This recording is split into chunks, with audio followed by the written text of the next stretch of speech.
ఏ యోగ్యత లేని నన్ను నీవు ప్రేమించినావు దేవా, ఏ అర్హత లేని నన్ను నీవు రక్షించినావు ప్రభు. నేర్చుకున్నాం. ఈ రాత్రి నేను త్వరగా కొన్ని విషయాలు, మరి ఇంక కొన్ని మాటలు ఈ ప్రత్యక్షపు గుడారములో ఉన్నటువంటి సంగతులను గురించి మీకు తెలియచేయాలని ఆశపడుతున్నాను. దేవుని యొక్క వాక్యముల నుండి నిర్గమాకాండము దయచేసి 25వ అధ్యాయం ప్రియులారా 10వ చరణమును మనం చదువుకుందాం.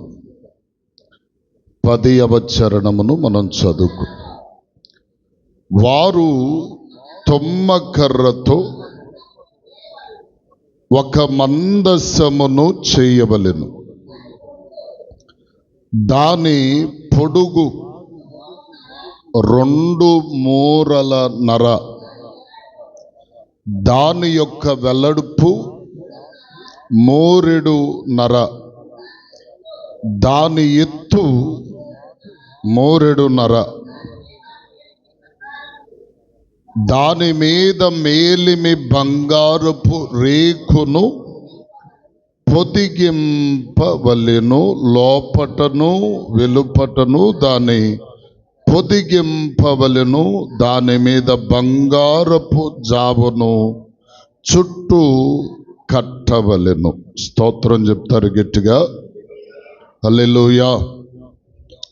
ఒక చిన్న విషయాన్ని మీకు తెలియచేయాలని ఆశిస్తున్నాను ప్రియులారా. మరి ఈ ప్రత్యక్షపు గుడారము యొక్క కొన్ని అనుభవాలు మీతో పంచుకొనటానికి ముఖ్యమైన ఉద్దేశం ఏంటంటే, ప్రతి వాక్యమును కూడా క్షుణ్ణంగా మీరు అర్థం చేసుకోవాలి. ఆత్మీయతలో మీరు బలపడాలి అనేటువంటిదే నా యొక్క ఆశ, ఆకాంక్ష. దానిని బట్టి మీరందరూ కూడా మరి వాక్యములన్నిటినీ కూడా నేర్చుకోవాలి. క్షుణ్ణంగా వాక్య భావములన్నీ అర్థం చేసుకోవాలన్నటువంటిదే నా ముఖ్య ఉద్దేశం. కాబట్టి మీరందరూ ఈ వాక్యముల చేత బలపడుతున్నారని నేను భావిస్తా ఉన్నా. దేవునికి స్తోత్రం కలుగును గాక. చాలే అంటారా? సరే, మంచిది. ఏదేమైనా దేవునికి మహిమ వస్తే చాలు.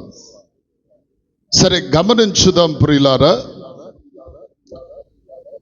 దేవుడు ప్రియులారా ఇశ్రాయేలుల యొక్క అరణ్య ప్రయాణమందు మోషేను దర్శించి మోషేతో మాట్లాడాడు. ఏమనంటే, మోషే, నా ప్రజలైన ఇశ్రాయేలుల మధ్య నేను నివాసం చెయ్యాలి, వారికి నిత్యమైన కట్టడగా కొన్ని వారికి బోధించి నేర్పి ఆ మార్గమందు నడిపించవలసిన కొన్ని కార్యాలు ఉన్నాయి. ఆ కార్యములన్నిటిని వారికి తెలియచేయునట్లుగా నాకు ఒక పరిశుద్ధ స్థలమును నిర్మించమని దేవుడు మాట్లాడాడు. మాట్లాడి ఆ పరిశుద్ధ స్థలం మీకు మొదటి నుండి చెప్తున్నాను. 1 ఆభరణము, 2వది పరిశుద్ధ స్థలం, 3వది అతి పరిశుద్ధ స్థలం. అయితే మనం పరిశుద్ధ స్థలములో ఉండేటువంటి వస్తువుల వరకు, అంటే నిన్నటి పునరుద్ధాన దినమందు దీపవృక్షమును గురించి చెప్పుకున్న దానితో పరిశుద్ధ స్థలములో ఉన్న ప్రియులార ఉపకరణములన్నిటిని గురించి మనం నేర్చుకుంటూ వచ్చాం. అయితే గమనించాలి, ఇప్పుడు ఈ మందసమును గురించి ప్రభు మోషేకు తెలియజేస్తున్నాడు. మోషే, అతి పరిశుద్ధ స్థలానికి పరిశుద్ధ స్థలానికి మధ్య ఒక అడ్డు తెరనటువంటిది ఉండాలి. అడ్డు తెరను గురించి మనం యేసు ప్రభు యొక్క శిలువ మరణమును గురించి ప్రియులారా, మరి గుడ్ ఫ్రైడేనే కదా, గుడ్ ఫ్రైడే రోజు చెప్పుకున్నాం ఈ విషయం. అడ్డు తెర పైనుండి క్రిందకి రెండుగా చిరిగెను అనేటువంటి విషయాన్ని మనం ధ్యానించాం. ఆ అడ్డు తెర ఇంచుమించుగా 4 అంగుళాల మందముతో, ప్రియులారా, మరి వాస్తవానికి అటొక ఏనుగు ఇటొక ఏనుగు కట్టి లాగినా కూడా చెరగనటువంటి అంతటి స్ట్రాంగులో ఉండేటువంటిదట. అది యేసుక్రీస్తు శిలువ మరణము పొందగానే పైనుండి కిందకి 2గా చిరిగెను అనే విషయం మీద మనం మాట్లాడుకున్నాం.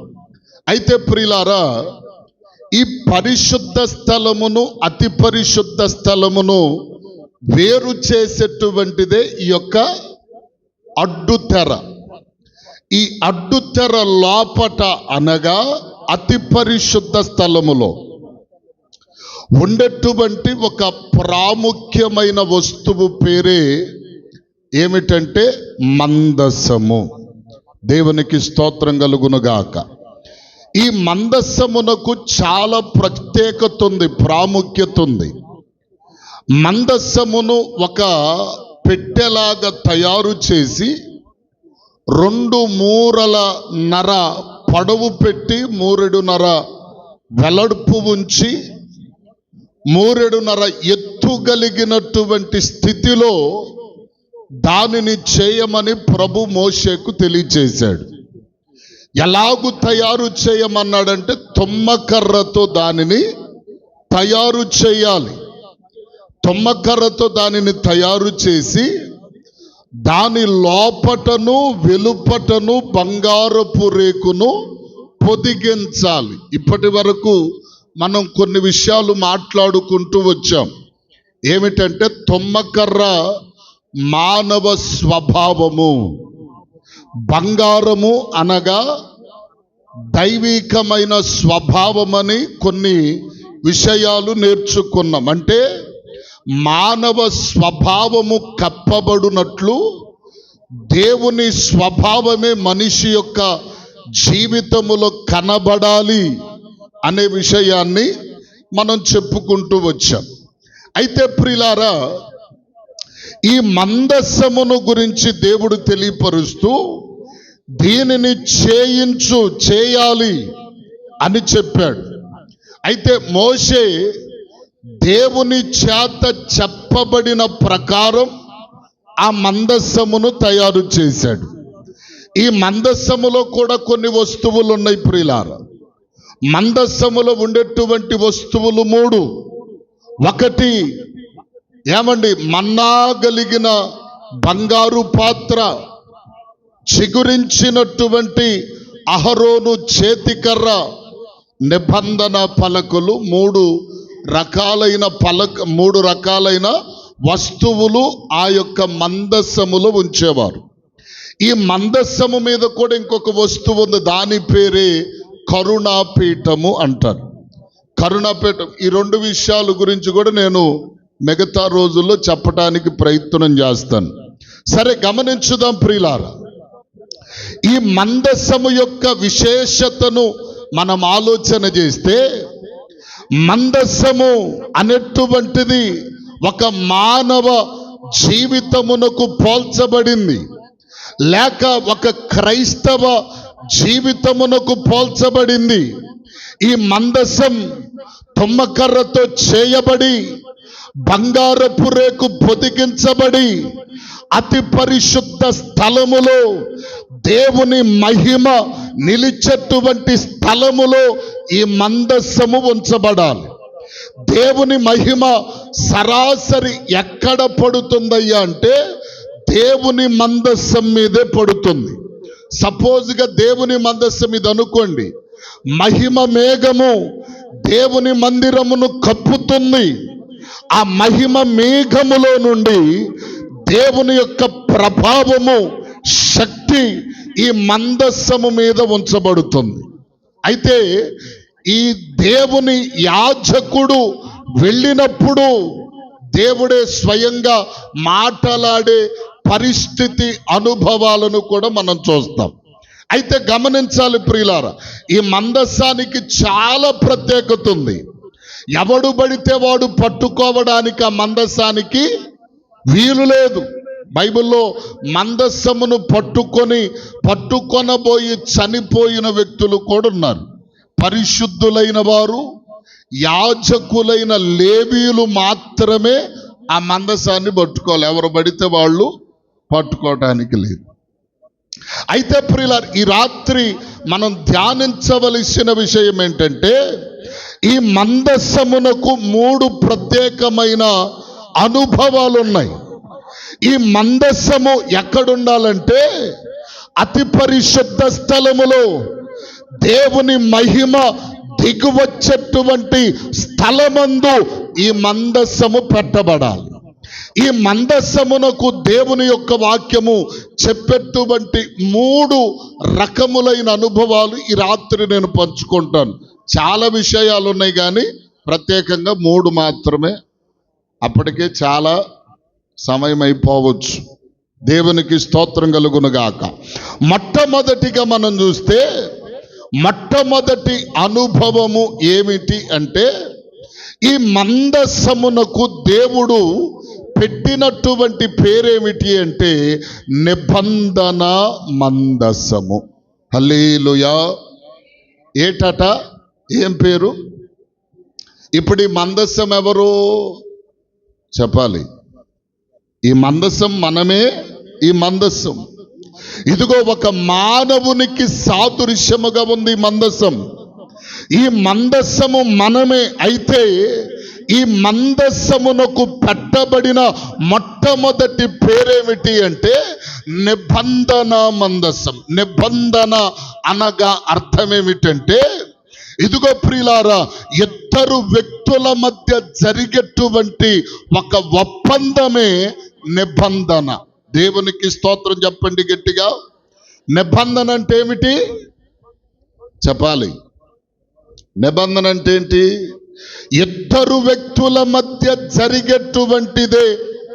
జరిగే ఒప్పందమే నిబంధన. వాస్తవానికి మనం లోకంలో చూస్తాం, మీ అందరికీ తెలిసి విషయాలు. వాస్తవానికి ఒక మ్యారేజే జరుగుతుంది అనుకోండి.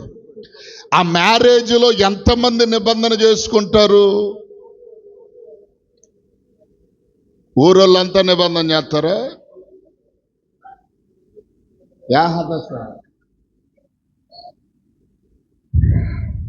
పెళ్లి చేసుకునేవాళ్ళు కదా, అవునా? పెళ్లి చేసుకునేటువంటి వాళ్ళు, పెళ్లి చేసుకునే వాళ్ళంటే పురుషుడును స్త్రీ ఏమని నిబంధన చేసుకుంటారు?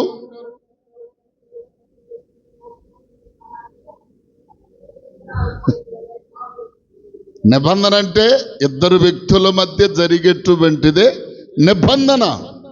ఇప్పుడు లోకరీత్యా చూస్తున్నప్పుడు ఇదిగో ప్రియులారా, పెండ్లి కుమారుడు పెండ్లి కుమార్తె మధ్య కొన్ని ఒప్పంద పూర్వకమైన నిబంధనలు జరుగుతాయి. ఆ నిబంధనలు ఏమిటంటే, ఇదిగో ఫలాని వ్యక్తను నిన్ను, ఫలాని వ్యక్తి అను నేను ఇదిగో వివాహము ద్వారా భార్యనుగా భర్తనుగా చేసుకుంటున్నాను. సుఖ దుఃఖముల యందు, వ్యాధి బాధల యందు, ప్రతి విధమైన సమస్యల యందు ఇదిగో నేను నీకు తోడై ఉంటాను, ఎన్నటికీ విడిచిపెట్టను అని నిబంధన చేస్తాం. ఎక్కడ? ప్రజల ఎదుటను, దేవుని ఎదుటను, సంఘము ఎదుట నిబంధన చేస్తాం. ఇది ఇద్దరు వ్యక్తుల మధ్య జరిగేటువంటి ఒక ఒప్పందమే, దానినే నిబంధన అన్నాడు. స్తోత్రం చెప్పండి గట్టిగా. ఇప్పుడు ఈ నిబంధన అని చెప్పి ఎవరికి పేరు పెట్టబడింది అంటే, మనకే దేవుడు పెడుతున్నాడేమనంటే, మీరు నిబంధన మందసమై ఉన్నారు. అనగా మనము దేవునితో ఒక నిబంధన చేసుకోగలగాలి. మన మధ్యను దేవుని మధ్యను ఒక ఒప్పందం అనేది కుదర్చబడాలి. కుదర్చబడి ఆ నిబంధనలో మనమేమవ్వాలంటే స్థిరపరచబడాలి. స్తోత్రం చెప్పండి గట్టిగా. ఒకరోజు ఏమండి, యాకోబు లాబానుతో నిబంధన చేస్తున్నాడు. చూడండి ఆ మాట ఆదికాండములో చూడండి. ఆదికాండము దయచేసి 32వ అధ్యాయం, 32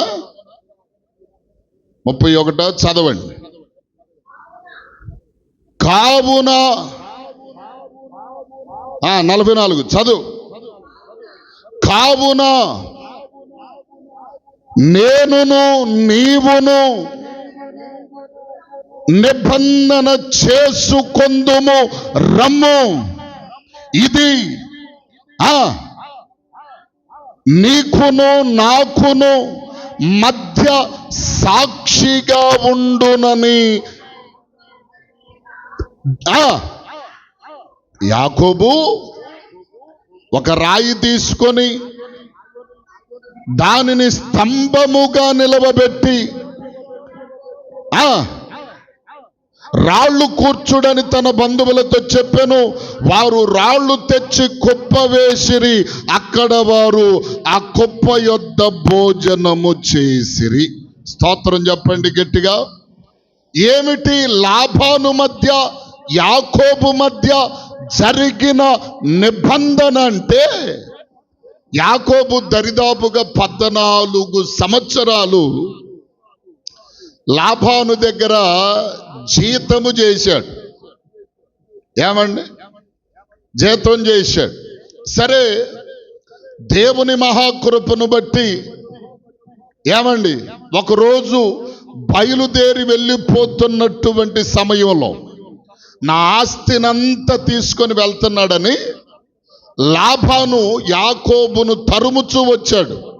వస్తే ఏమండి, అక్కడ లాబాను అడుగుతున్నాడు, నా దేవతలను, నా కుమార్తెలను, నా పిల్లలను అందరిని తీసుకొని వెళ్ళిపోతున్నావు అని చెప్పి యాకోబు మీద వాగ్దాదానికి దిగినప్పుడు యాకోబు చెప్తున్నాడు, ఇక నుంచి నేను ఈ రాయి దాటి అద్దరికి గాని, నీవు ఆ రాయి దాటి ఇద్దరికి గాని రావడానికి లేదు. మన ఇద్దరం ఒక నిబంధన చేసుకుందాం, ఒక రాయి నిలబెడదాం.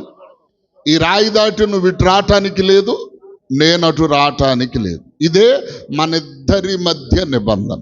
స్తోత్రం చెప్తారు గట్టిగా. లాబాను లోక సంబంధమైన వ్యక్తి, యాకోబు దేవుని సంబంధించినటువంటి వ్యక్తి. వీరిద్దరి మధ్య జరిగిన ఒప్పందం ఏమిటంటే, నేను ఇది మొదలుకొని లోక సంబంధమైన నీకును నీ ప్రాంగణములోనికి నేను అడుగుపెట్టను.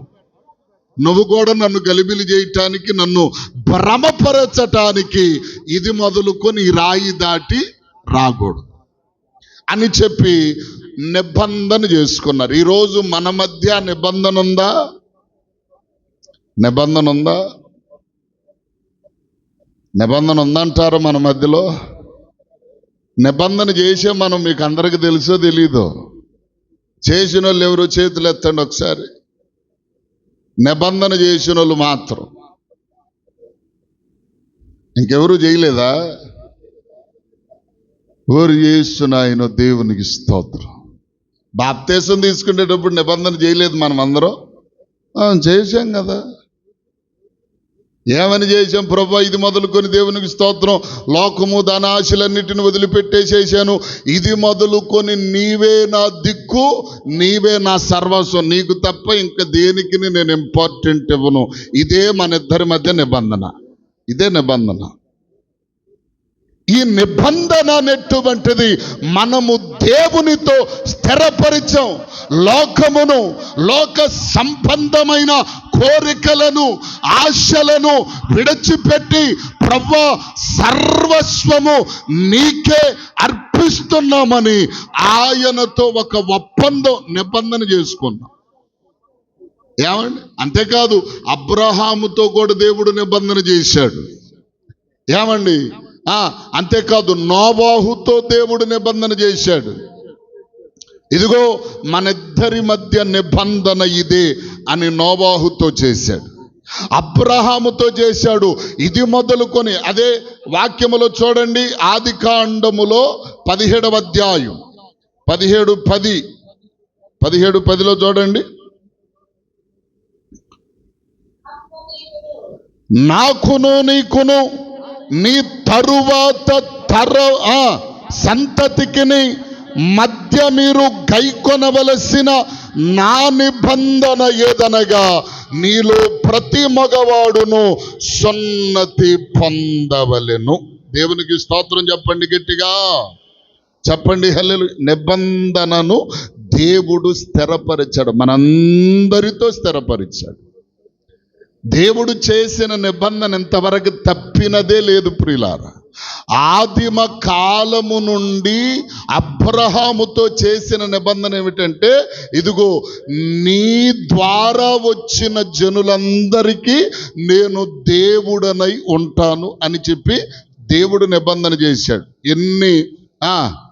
ఎన్ని అవంతరాలు వచ్చినా, ఎన్ని బాధలు పెట్టినా, దేవునికి ఎంత దుఃఖం కలిగించేటట్లు చేసినా, ఎప్పుడు కూడా దేవుడు అన్న మాట ఏంటంటే, నేను నీ పితరులతో చేసిన నిబంధనను మరువక జ్ఞాపకము చేసుకుంటున్నాను అన్నాడు. దేవునికి స్తోత్రం కలుగునుగాక.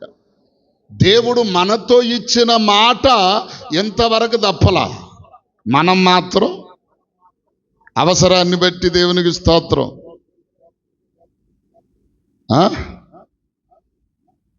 మరి లోకంలో ఒక సామెత ఉంది.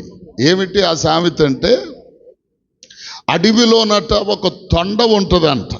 ఈ తొండ ముదిరి ఓసరవెల్లిగా మారిద్దట. ఓసరవెల్లిగా మారేమవుతుందంటే, ఇట్లాంటి తెల్ల రాతి మీదకి వచ్చిందనుకో, అదేమైపోద్ది, తెల్లగా మారిపోద్దంట. పచ్చని చెట్టు మీదకి వెళితే పచ్చగా మారిపోద్దంట.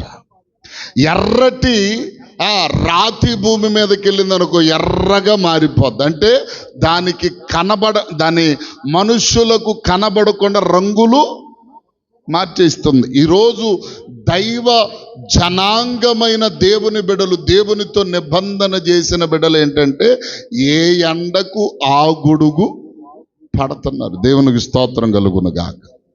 ఏ ఎండొస్తే చెప్పరే, మన నిబంధనను ఏం చేస్తున్నామంటే, నిబంధన నిజముగా స్థిరపరచిన వ్యక్తి ఎక్కడుంటాడంటే, దేవుని మహిమ నిలిచే స్థలములో ఉంటాడు. అంటే అతి పరిశుద్ధ స్థలంలో. నీ నిబంధనను నీవు స్థిరపరిస్తే ఆయన మహిమ ఎక్కడ ఉంటుందంటే, పరలోకమందు నిత్యము ఆయన మహిమ ప్రజ్వలింపబడుతుంది.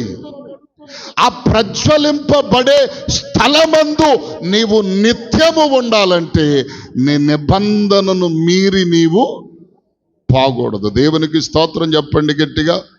మొట్టమొదటిది, మనం దేవునితో చేసుకున్న నిబంధన ఎప్పటికీ జ్ఞాపకము చేసుకోవాలి. ఆఫ్టర్ ఆల్ ప్రియులారా, 60-70 సంవత్సరాలు భార్యాభర్తలుగా ఉండేటువంటి వారి జీవితంలోనే ఆ నిబంధనను ఎంత స్థిరపరుస్తాం? అవునా కదా? భార్య ఎంత గయాలిదైనా, ఈడెంత తాగుబోతాడైనా భరిస్తామే కానీ వదిలిపెడతాం. ఓరి బాబు ఇంటికి వెళ్దామంటే భయం వేస్తుంది. ఎందుకు రా అన్నాడు అనుకో, బాబు మీద పడి కుక్కలా కరిచేసేటట్టు ఉందావా అంటాడు ఈడు. అయినా సరే ఏదో ఒక టయానికి వచ్చి గుక్కిడి దగ్గుట్టు లేపితే ఎక్కడ గొడవ వేసుకుంటుందని నీడే కొండలోది పెట్టుకుని తినే చేస్తాడు. ఇది బాగుంది. సరే, అది ప్రక్కన పెడితే ప్రియులారా, తాగుబోతు భర్త వస్తే ఎన్ని కొడతాడో ఎన్ని తిడతాడోనని ఈ తల్లి ఏం చేస్తుందో తెలుసా? ఒక్కొక్క అమ్మ తెలివిగా ముందుగానే తినేసేసి పడుకుంటది. పడుకున్న దాన్ని కూడా లేపు కొట్టాడు అనుకో, ఈడితో గోలెందుకు లేని అన్నం కూర ఆడ వండి పడేసేసి నోరు మూసుకొని ఏదో ఒక పక్కింటోకి వెళ్ళి పడుకుంటది. అయినా సరే ఈడు వదలకుండా ఎక్కడున్నావే అని తిరుగుతుంటాడు ఈడు. అవునా కాదా? కొన్ని సందర్భాలు చూసాం కాబట్టి చెప్తున్నాను. ఏమండి, లాక్కెళ్ళి ఇప్పుడంతా దౌర్భాగ్య స్థితి లేదు, కానీ నా చిన్నతనంలో చాలా విషయాలు చూశాను. తెగ కొట్టేవాళ్ళు తాగొచ్చు, ఉత్త పుణ్యానికే కొట్టేవాళ్ళు, ఉత్త పుణ్యానికి. ఏమండి, గమనించండి. అందుకనే ఇప్పుడు మన నిబంధన ఎంత లోకంలో ఈ 60-70 సంవత్సరాలు, ఒక 40 ఏళ్ళు 50 ఏళ్ళు మనతో సహజీవనం చేసేటువంటి వ్యక్తుల జీవితాల్లోనే ఇన్ని భరించి మన నిబంధనను కాపాడుకుంటూ వస్తున్నాం కదా.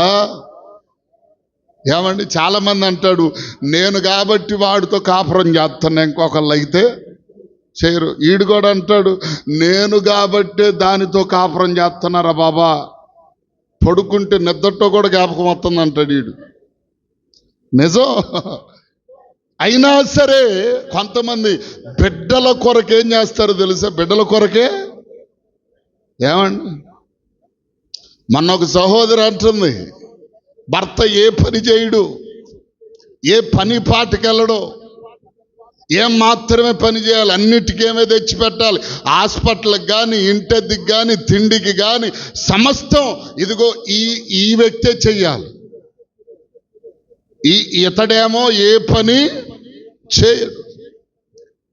నాతో ప్రార్థన చేయించుకుంటూ చెప్తా ఉంది, అయ్యా అస్సలు ఒక్క పని చేయడయ్యా, ఒక్క పనికి వెళ్ళమన్న దానిలో గొడవ వేసుకుంటాడంట. అవసరమై తలిగి 1-2 నెలలైనా సరే కదిలీని కూడా కదిలీడంట. మొత్తం చెప్పుకొస్తుంది. నాతో మాటలాడడు, నన్ను గదిలీడు, ఏంటి నేను పడుకున్న స్థలంలో కూడా రాడు. సిగ్గిడిచి చెప్తుంది ఆ తల్లి. వెంటనే సరేలేమ్మా, అవన్నీ దేవుడే సకాలములన్నీ తెస్తాడులంటే, కాదయ్య గారు విడిచిపెట్టి వెళ్ళిపోదామంటే బిడ్డలు గుర్తొస్తున్నారు, బిడ్డలు ఉన్నారు, ఏం చేయాలో అర్థం కావట్లేదు. ఎంతటి బాధ అంటే అంతటి బాధ, ఎంత చేపేడుస్తూ చెప్తుందా మహాతల్లి. కొంతమంది కుటుంబాలు ఇంకా ఎందుకంటే బిడ్డలను చూసో లేకపోతే ఆ లోకానికి దడిసో ఏదో కొంతమందికి దడిసైన అలాగే కాపురం చేసేటువంటి స్త్రీలున్నారు, పురుషులున్నారు. ఆ నిబంధనను మనం ఎంతగా కాపాడుకుంటున్నామో మన దేవునితో చేసుకున్న నిబంధనను కూడా అంతగా కాపాడుకుంటే, దీని వలన నీకు లోకములో నీ భార్యతో నీ భర్తతో చేసిన నిబంధన ఇదిగో నీవు కాపాడుకున్నందువలన నీకు పేరు వచ్చినా పేరు రాకపోయినా ప్రయోజనం లేదు. కానీ దేవునితో నీవు నిబంధన చేసుకుంటే, ఆ నిబంధన స్థిరపరుచుకుంటే, దాని వలన నీకు కలిగే మేలు ఏంటంటే ఆయన తేజో మహిమ నిలిచే స్థలములో నీవు ఉంటావు. దేవునికి స్తోత్రం చెప్పండి, గట్టిగా చెప్పండి హల్లెలూయా. రెండవదిగా, మొట్టమొదటిది నిబంధన మందస్సు, రెండవదిగా పరిశుద్ధమైన మందస్సు. చూడండి, దినవృత్తాంతముల 2వ పుస్తకం, దినవృత్తాంతముల 2వ పుస్తకం 35:3 వచనం చదవండి.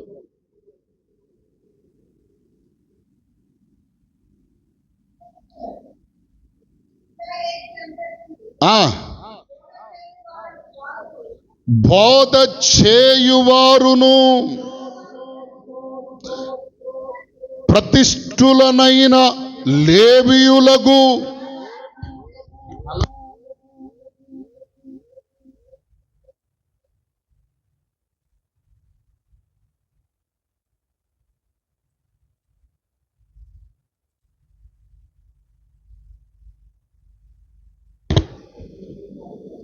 చూడండి, లేవీయులకు ఇలాగు ఆజ్ఞ ఇచ్చెను, పరిశుద్ధమైన మందసమును మీరిక మీ భుజముల మీద మోయక ఇశ్రాయేలు రాజైన దావీదు కుమారుడగు సొలొమోను కట్టించిన మందిరములో దానిని ఉంచుడి. స్తోత్రం చెప్పండి గట్టిగా. రెండవ మందసం పేరేంటి? ఇప్పుడు చదువుకున్నాం కదమ్మా. ఏ మందసం? పరిశుద్ధమైన మందసం. ఒకటి నిబంధన మందసం. నీవు దేవునితో నిబంధన చేసుకొనిన నీవు రెండవదిగా ఎలాగూ మార్చబడాలి అంటే పరిశుద్ధమైన మందసము గనగా పరిశుద్ధమైన వ్యక్తిగా నీవు మార్చబడాలి. ఇది రెండవది, పరిశుద్ధమైన మందసం. అంటే పరిశుద్ధమైన మందసము అనగర్థం ఏంటంటే ఎవరైతే తన పరిశుద్ధతను కాపాడుకుంటారో, పరిశుద్ధతను కాపాడుకుంటారు. పరిశుద్ధత అంటే ఏంటి? ఏమండి, ఇక్కడ మనం చూడగలిగితే అక్కడ అన్నాడు, ఇదిగో రాజైన దావీదు కుమారుడగు సొలొమోను కట్టించిన మందిరములో ఉంచబడతారు. ఈ పరిశుద్ధమైన మందసం ఎక్కడ ఉంచబడుతుంది చెప్పాలి. సొలొమోను అనగా అర్థం ఏమిటి అంటే సమాధానకర్త అని అర్థం. సమాధానకర్త ఎవరో? మన ప్రభువైన యేసుక్రీస్తు. అదే పరమగీతములో కూడా రాయబడి ఉన్నటువంటి మాట ఏంటంటే సొలొమోను పల్లకి వచ్చుచున్నది, దాని మోయువారు 60 మంది శూరులు వీరులు యుద్ధ ప్రావీణ్యత కలిగిన వారని వాక్యం తెలియజేస్తుంది. సొలొమోను అనగా సమాధానకర్త అని పేరు. సమాధానమునకు కర్త ఎవరు అంటే మన ప్రభువైన యేసు. అంతేగాని ఈ లోకంలో ఏ పేరు పెట్టుకున్నా కానీ సమాధానమే. మా అమ్మగారి పేరు కూడా సమాధానం, కానీ సమాధానమే ఉండదు మనిషి జీవితంలో. కొంతమంది సంతోషం అనే పేరు పెట్టుకుంటారు. సంతోషం అంటే సంతోషం జీవితంలో పేరు పెట్టుకున్నంత మాత్రాన సంతోషం రాదు.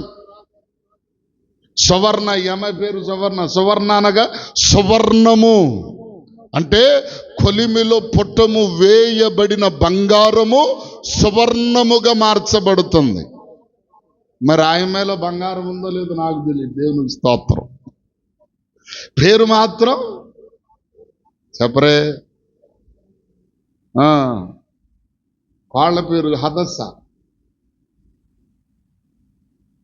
హదస్స అంటే ఎస్తేరు. ఎస్తేరే కదా, ఎస్తేరు. ఏమండి, దానికి కూడా ఒక మంచి పేరు ఉంది, ఒక మంచి నామకరణం. అంటే ప్రజ్వలించటము, తేజరిల్లటం అనేటువంటి భావం ఒకటి ఉంది. ఏమండి, కానీ మన జీవితాలలో ఏమండి ఎన్నో మంచి పేర్లు ఉన్నాయి. నా పేరు కూడా ఏంటి? అసలు పేరు యేసయ్య. యేసయ్య అనగా అర్థం ఏంటి? రక్షకుడు అని అర్థం, అభిషిక్తుడు అని అర్థం. క్రీస్తు అనగా నేనంత అభిషిక్తుడేం కాదు, పేరు మాత్రం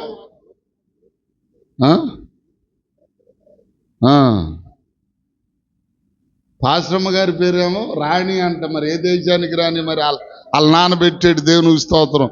రాణి అనాలంటే సిగ్గేస్తుంది నాకు.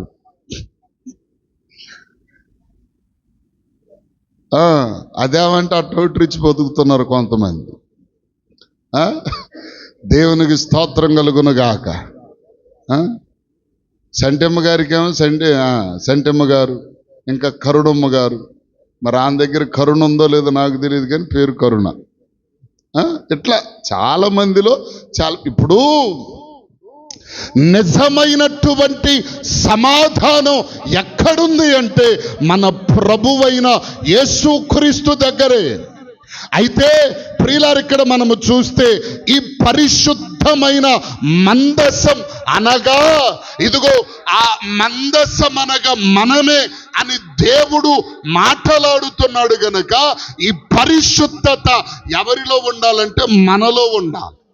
పరిశుద్ధతను కాపాడుకొనగలిగిన వాడు ఎక్కడుంటాడంటే సొలొమోను మందిరము, అనగా ప్రభువైన యేసుక్రీస్తు మన కొరకు సిద్ధపరచ. అందుకనే యోహాను సువార్తలో 14:1 అంటాడు కదా, కలవరపడకుని మీ హృదయములను కలవరపడనీయవద్దు.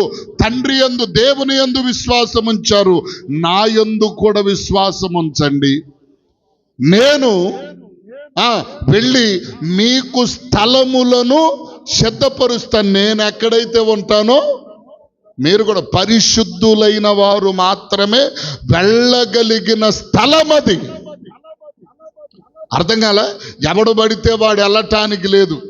దేవునికి స్తోత్రం కలుగునుగాక.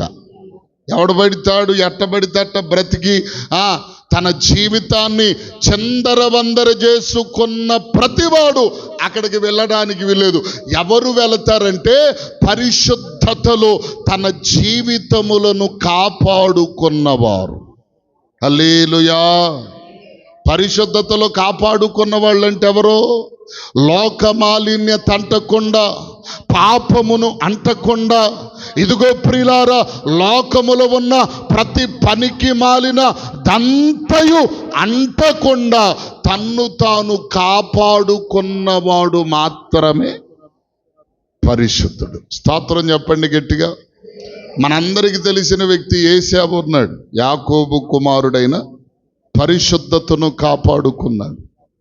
అంతేకాదు ప్రియులారా, శద్రకు మేషక అబేద్నెగోలు అనేటువంటి వ్యక్తులు ముగ్గురు బబులోను సామ్రాజ్యమందు ఉన్నప్పుడు వారికి రాజు భుజించేటువంటి భోజనము పానం పెడతా ఉంటే అక్కడ వాళ్ళు అన్నారు, ఆ మాట చదవండి, చాలా అద్భుతంగా ఉంటుంది. చూడండి, దానియేలు పుస్తకము, ప్రియులారా దేవునికి మహిమ కలుగును గాక. దానియేలు పుస్తకము, రాజు భుజించు భోజనమును, పేజీ నంబరా దేవునికి స్తోత్రం, 731. చూడండి, మొట్టమొదటి అధ్యాయం 8వ చరణం.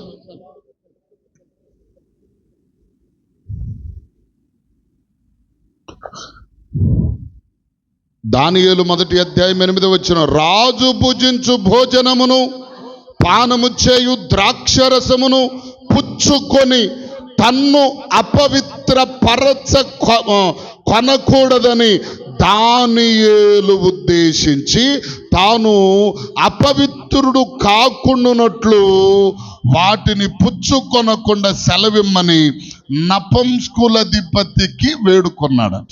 స్తోత్రం చెప్పండి గట్టిగా. రాజు భుజించే భోజనము పానము చేయు ద్రాక్షరసమును తిని త్రాగి అపవిత్రుడనైపోతానేమో అని చెప్పి, అయ్యా దయచేసి నేను తినలయ్యా, నా కొరకు పచ్చడి మెతుకులు పెట్టిన తింటాను బాబా అని చెప్పి నపుంసకులధిపతిని వేడుకున్నాడట. దేవునికి స్తోత్రం. అంటే తన పరిశుద్ధతను ఏం చేసుకున్నారు? ఏమంటే లూకా సువార్త 2వ అధ్యాయంలో ఒక స్త్రీ ఉంది చూడండి, హన్నా అనేటువంటి స్త్రీ. 2వ అధ్యాయం లూకా సువార్త 2వ అధ్యాయం, దయచేసి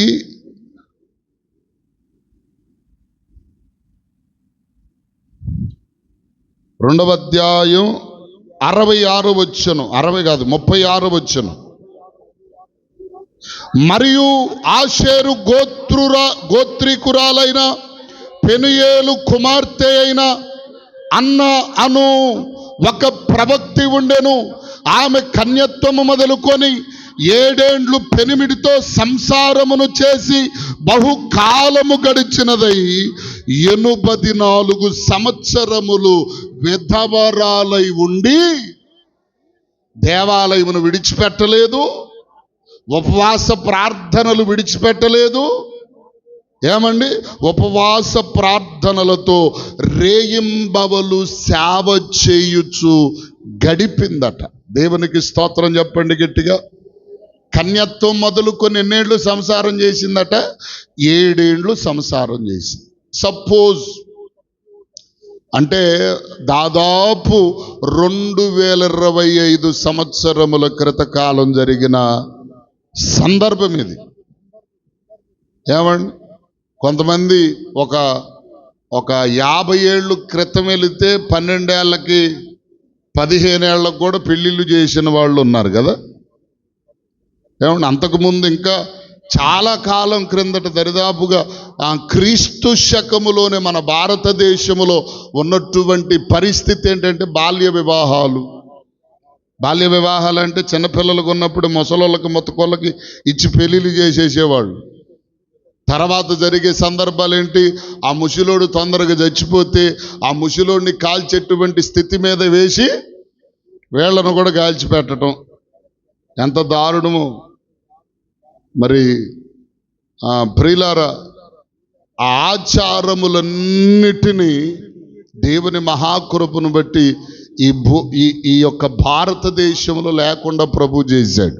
అయితే గమనించండి, మరి 2000 సంవత్సరముల క్రిత కాలములంటే ఏమని కూడా మనం ఉజ్జాయింపుగా వేసుకుంటే ఒక 15 ఏళ్లకు పెళ్ళయింది అనుకుందాం. 15 ఏళ్ళకి లేదు, ఒక 20 ఏళ్లకే పెళ్ళయింది అనుకుందాం. 7 సంవత్సరములు పెనిమిడితో కాపురం చేసింది.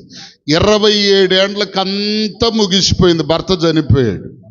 ఇప్పుడు వాస్తవానికి ఇప్పుడున్న టెక్నాలజీని బట్టి ఏంటి పరిస్థితి, ఒక పిల్లున్నా 2 పిల్లలున్నా 25 ఏళ్ళు 30 ఏళ్ళు వచ్చిన తర్వాత భర్త ఒకవేళ చచ్చిపోతే, లేకపోతే భార్య చచ్చిపోయినా సరే, ఏమండి, తల్లో తండ్రో ఉన్నటువంటి వాళ్ళు ఏమా పెళ్లి చేసుకోమ్మా, ఎందుకు అలాగే వీళ్ళ ప్రోద్బలంతో ఇంకొక పెళ్ళిళ్ళు చేసుకునే వాళ్ళు కూడా ఉన్నారు. అయితే ఆ అన్న అనేటువంటి ఆ ప్రవక్తి అట, ఏమండి, 84 ఏండ్లు దేవాలయమును విడి ఒక విధవరాలై ఉందట. 84 ఏళ్ళు, 84 ఇంటూ ఒక 25 ఏండ్లు ఎన్ని సంవత్సరాలు? దరిదాపుకు 1 తక్కువ 100 సంవత్సరాలు బ్రతికిందామా. ఆ బ్రతికిన బ్రతుకులో తన పరిశుద్ధతను కాపాడుకుంది. స్తోత్రం చెప్పండి గట్టిగా. ఈరోజు మనం చేయవలసిన 2వ పని ఏంటంటే, 1 నిబంధనను స్థిరపరుచుకోవాలి. 2వదిగా మన పరిశుద్ధత ఎలా పోతుందో చెప్పనా. ఇంకొక మాట, చిన్నగా ఒక మాట ఎవరన్నా ఏంటే అన్నారు అనుకో, కోపంగా దేవునికి స్తోత్రం. ఏమండి, ఇంకొకటి, ఎదురు మంచిగా నవ్వుతూ మాట్లాడి పక్కకెళ్ళి తిట్టుకుంటారు చూసావు, అట్లయినా పరిశుద్ధత. ఇంకొక మాట బైబిల్లో చెప్పాడు, నీ సహోదరునితో గొడవాడి కోపగించుకొని ఆ కోపము సూర్యాస్తమయము వరకు అది నిలుచుంటే అది కూడా నీ పరిశుద్ధతను పోగొట్టుకున్నట్టే అన్నాడు. హల్లెలూయా. కోపగించుకున్నా, తోలనాడినా, రకరకాలుగా నీవు నోటిలో గొనుక్కున్నా, ఏది చేసినా నీ పరిశుద్ధత అంత ఏమైపోతుంది, పాడైపోతుంది. కాబట్టి అందుకని దేవుడు అంటాడు, తన పరిశుద్ధతను కాపాడుకున్నవాడు ధన్యుడు. అపొస్తలుడైన పౌలు అంటాడు, తన ఘటమును కాపాడుకున్నవాడు ధన్యుడు అంటాడు. హల్లెలూయా చెప్పండి, హల్లెలూయా. 2వదిగా మన పరిశుద్ధతను కాపాడుకుంటే ఎదుగో ఆయన మందిరములో మనము నిలవబడతాం. మొట్టమొదటిగా నిబంధన స్థిరపరుచుకుంటే ఆయన సన్నిధిలో ఉంటాం. 2వదిగా పరిశుద్ధతను కాపాడుకుంటే ఆయన సన్నిధిలో ఉంటాం. 3వదికి ఒక్క మాట చెప్పి ముగిస్తాను. చూడండి, 3వదిగా నిర్గమాకాండం 16వ అధ్యాయం 34 వచనం. నిర్గమాకాండం 16:34 చదవండి త్వరగా. 16:34.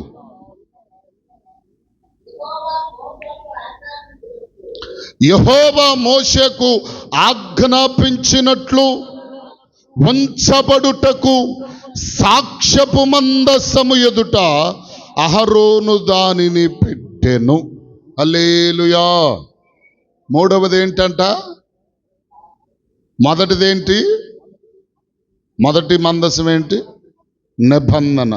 ఇప్పుడు మనలో నిబంధన ఉండాలి. మనమే ఆ మందసం కనుక మనం నిబంధనను స్థిరపరచుకోవాలి. రెండవది పరిశుద్ధమైన మందసం. మనమే ఆ మందసం కనుక మన పరిశుద్ధతను మనం కాపాడుకోవాలి. పరిశుద్ధతలు ఇంకా ఉన్నాయి.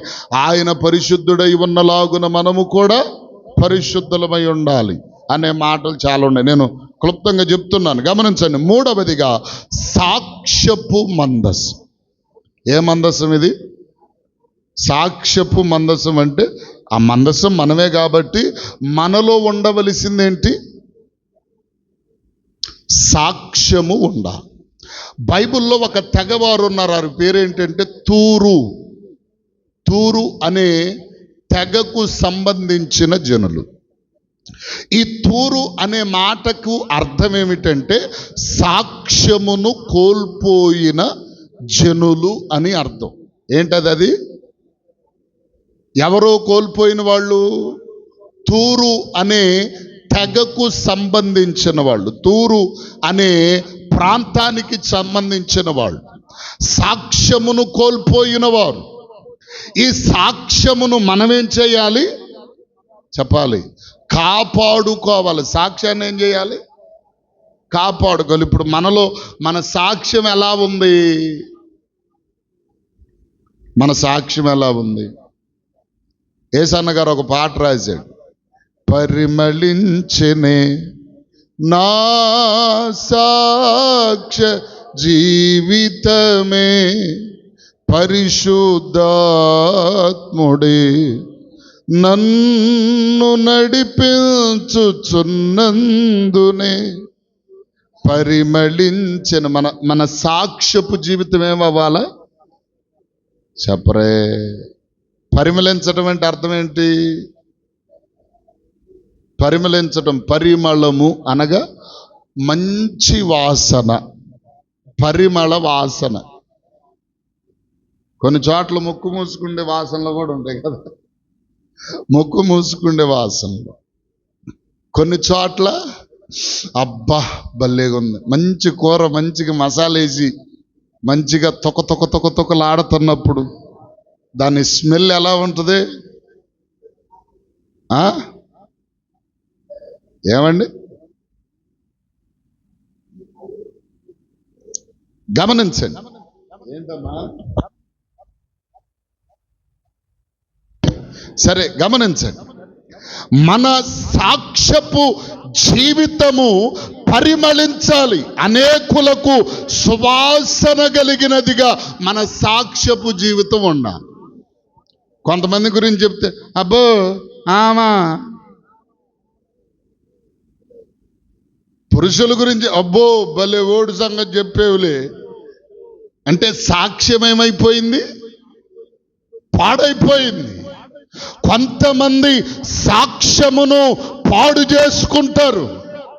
పేరుకు మాత్రం దైవ బిడ్డలే, దేవుని ప్రజలే, మంచి ఇదిగో ప్రియులారా క్రమమైన రీతిలో నడిపించబడుతున్న వారే, కానీ సాక్ష్యం ఏమైపోతుంది? ఏమండి, ఒక పాస్టర్ గారు ఒక విశ్వాసి ఇంటికి వెళ్ళాడు. ప్రార్థన భలే చేసిద్ది, పాటలు భలే పాడిద్ది, వాక్యం భలే చదివితాదంట ఆ విశ్వాసి. సరే, ఇంటికి వెళ్ళాడు. అంతలోకి ఆయన భర్త ఎదురు వచ్చేది. అయ్యా బాగున్నావా? నువ్వు కూడా రావచ్చు కదయ్యా అన్నాడంట. ఏమొత్తం పాస్టర్ గారు? ఈయన సాక్ష్యం చెప్తున్నాడు. ఏమని? ఏమొత్తం పాస్టర్ గారు, ఉన్నదన్నా సరిగా ఉంటే నేనన్నా వచ్చేవాడిని. అది చర్చిలో ఉన్నంత చెప్పాం భలేగా ఉంటుంది, ఇంటికి వచ్చిన కాడ నుంచి వీధి కుక్కబడినట్టు పడింది నా మీద. దీన్ని చూసి ప్రార్థనకు రావాలన్న భయం వేస్తుంది. సాక్ష్యం ఏమైపోయింది? పాడైపోయింది. ఈరోజు చాలా మంది క్రైస్తవ జీవితాలలో ఏమండి సాక్ష్యమును ఏం చేసుకుంటున్నారు? పోగొట్టుకుంటున్నారు.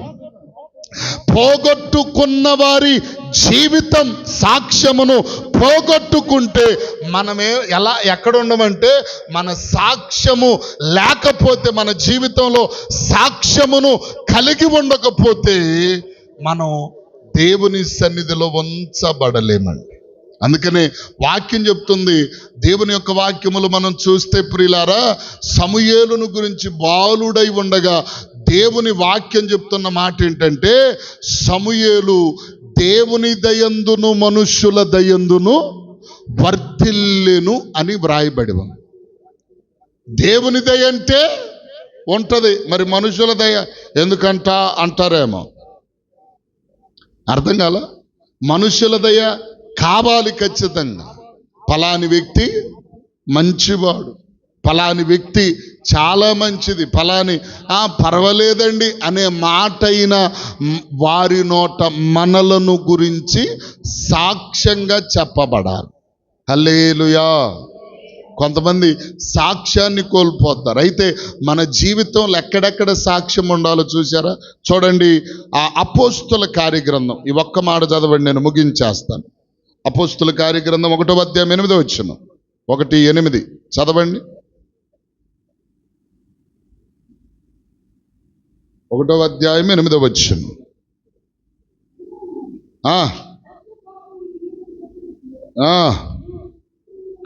శక్తి నొందెదరు గనుక మీరు యెరూషలేములోను యోదయ సమరయ దేశముల యందంతటను భూదిగంతముల వరకు నాకు సాక్షులై ఉందురు అన్నాడు. హల్లెలూయా. ఏమండి, ఎక్కడెక్కడంట? అక్కడ అన్నాడు, పరిశుద్ధాత్ముడి మీ మీదికి వచ్చినప్పుడు మీరు శక్తి నొందుదురు గనుక మీరు యెరూషలేములోను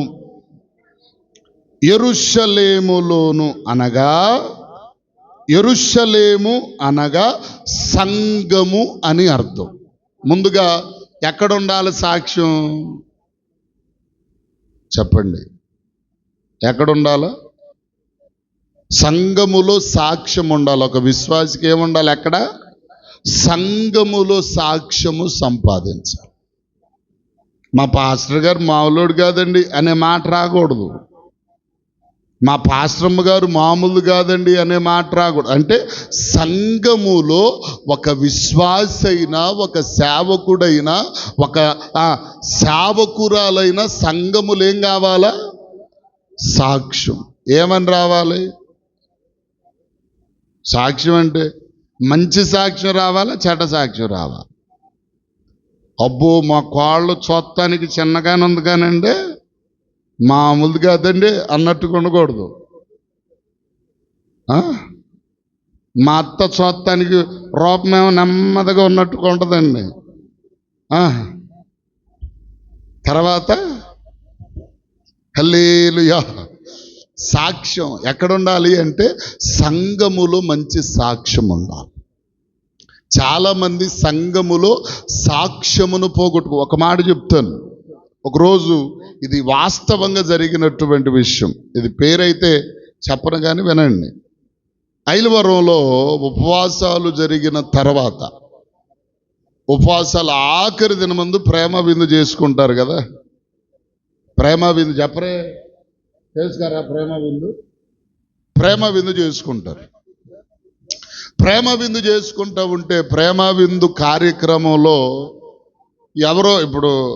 ఎవరు కుదిరినట్టుగా చెప్పరే, పుష్పాలమ్మ గారికి కుదిరినట్టు పుష్పాలమ్మ గారు, హదస్సాకు కుదిరినట్టు హదస్స, స్రవంతికి కుదిరినట్టు స్రవంతి, సువర్ణకు కుదిరినట్టు సువర్ణ వండుతున్నారు. వండేటప్పుడు దాన్ని ఏం చేయాలి మనం? చెప్పరే, దాన్ని ఏం చేయాలి?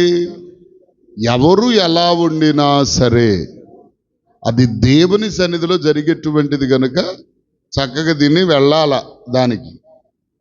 అయితే ఒక ఆమె వచ్చింది క్రొత్తగా. అసలు నేను ఎట్టొండుతాను తెలుసా, నువ్వు ఎట్టొండుతావు అంటే వీళ్ళందరికీ అరికాలు నుండి మెల్లిగా రాజేసుకొస్తుంది మంట. ఒకసారి అంటే ఒప్పుకుంటారు, రెండోసారి అంటే ఒప్పుకుంటారు, మూడోసారి సరే, మూడోసారి కూడా నాలుగోసారి కూడా అదే వచ్చిందను. ఏంది నువ్వు వండేది? నా గోంగూర. అమ్మా, ఎవరో ఒకళ్ళు వండారు, పెట్టారు, తిను శుభ్రం. నేను నేను నేను నేను అన్నటువంటి పదం వచ్చేది ఎందుకో తెలుసా? అతిశయం. చాలా మందిలో ఈ అతిశయము వలననే తన సాక్ష్యమును ఏం చేసుకుంటారు? పోగొట్టుకుంటారు.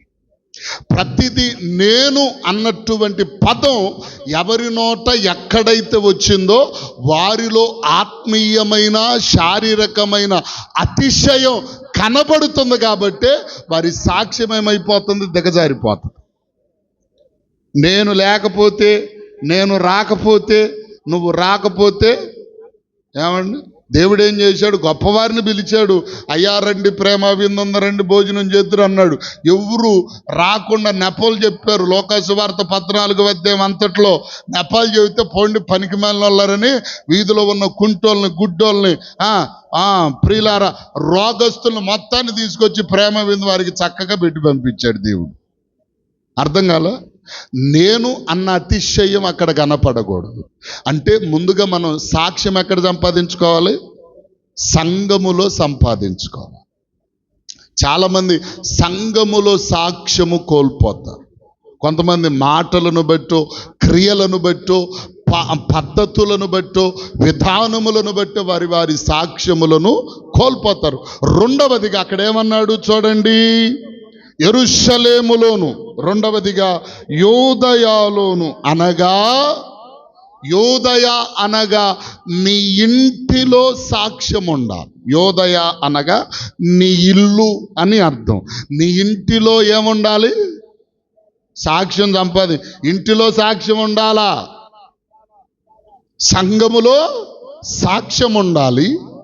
రెండవదిగా ఇంటిలో కూడా సాక్ష్యం, సమాధానం కాదు, సాక్ష్యం ఉండాలి.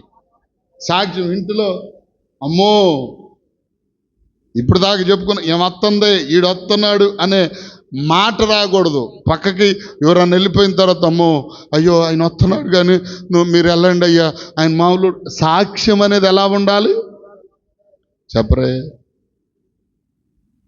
చెప్పరేమండి అమ్మ, ఎలా ఉండాలి? అమ్మో మా అత్త వస్తుందమ్మా, ఇలాగూ మంచి సాక్ష్యమును చాలామంది ఇంటిలో కూడా సంపాదించుకోరు. ఇంటిలో సాక్ష్యం ఉండాలి. మొదటి సంఘములో సాక్ష్యం ఉండాలి. రెండవదిగా ఇంటిలో ఉండాలి. మూడవదిగా ఏమన్నాడు? సమరయ అనగా నీ ఊరిలో కూడా, నీ ఊరంతటిలో నీ ఊరంతట్లో ఏముండాలి? అమ్మా ఫలానామ నోరు తెరిచిందా, ఏజ్ రక్తమే చెవులెట్టు మోసుకోవాలి. అంతే. గమనించండి. అంటే ఇంటిలో సాక్ష్యం సంపాదించుకోవాలి, సంఘములో సాక్ష్యం సంపాదించుకోవాలి, ఊరంతటిలో సాక్ష్యం సంపాదించుకోవాలి. ఊరిలో నీవే స్థలములో అయితే నివాసం ఉంటున్నావో అక్కడ మంచి సాక్ష్యం సంపాదించుకోవాలి. నాలుగవదిగా అక్కడ అంటాడు భూదిగంతముల వరకు అంటాడు. అంటే నువ్వెక్కడికి వెళితే అక్కడ, నీవే స్థలములు ఉన్నా, ఏ ప్రదేశములున్నా, ఎక్కడున్నా సరే నీ ఒక మంచి సాక్ష్యమును ఈ సాక్ష్యమును సంపాదించుకుంటే ఏమండి, కొంతమంది మనుష్యుల ద్వారానే సాక్ష్యం సంపాదించుకుంటారు, దేవుని ద్వారా సాక్ష్యం ఉండదు. అర్థం కాల? నీవు ఎవరెవరి చేత అంటే దేవుని దగ్గర మంచి సాక్ష్యం ఉండాలి, ప్రజల మధ్య మంచి సాక్ష్యం ఉండాలి. నీ సాక్ష్యమును బట్టి మాత్రమే నీ సాక్ష్యమును బట్టి, నీ పరిశుద్ధతను బట్టి, నీ నిబంధనను బట్టి దేవుడు అంటాడు నీవు నా సన్నిధిని ఉండెదవు అంటాడు. హల్లెలూయా. నా సన్నిధి అనగా దేవుడు నివాసం ఉండే స్థలం, పరమ యెరూషలేము గనుక ఆ యెరూషలేములో దేవునితో పాటు నిత్యము ఉండేటువంటి వ్యక్తిగా ఉంటాం. కాబట్టి ఇప్పుడు మనం ఏం సంపాదించుకోవాలి, ఏమేం కావాలి? మనం దేవుని మందిరములో ఒక మందస్సముగా ఉన్నాం. ఆ మందస్సమునకు 3 ప్రత్యేకమైన పేర్లు ఉన్నాయి. ఒకటి చెప్పండి, నిబంధన మందస్సం. రెండవది పరిశుద్ధమైన మందస్సం. మూడవది సాక్ష్యపు మందస్సం. ఇంకా ఉన్నాయి, ప్రార్థనా మందస్సం ఉంది. ఇంకా చాలా ఉన్నాయి, నేను ఇవన్నీ చెప్పట్లేదు. కానీ ఈ 3 విషయాలు మన జీవితాల్లో కలిగి ఉంటే ఆ మందస్సం మనమే గనుక మనం నిబంధనను చేసుకోవాలి. రెండవది పరిశుద్ధతను కాపాడుకోవాలి. మూడవది సాక్ష్యాన్ని కాపాడుకుంటే మనం ఎక్కడ ఉన్నా, రేపు ప్రభుతో పాటు వెళ్ళినా అక్కడ ఒక మంచి ప్రఖ్యాతిగాంచిన వ్యక్తులుగా, ప్రసిద్ధి చెందిన వ్యక్తులుగా ప్రభు ఉండే స్థలములో ఉంటామని ప్రభు పేరట మనవి చేస్తున్న మాటలు ముగిస్తున్నాను. అందరూ తలలు వంచుదాం, ప్రార్థన చేసుకుందాం. ప్రేరేపించబడిన వారు ఎవరైనా చేస్తారు ప్రార్థన?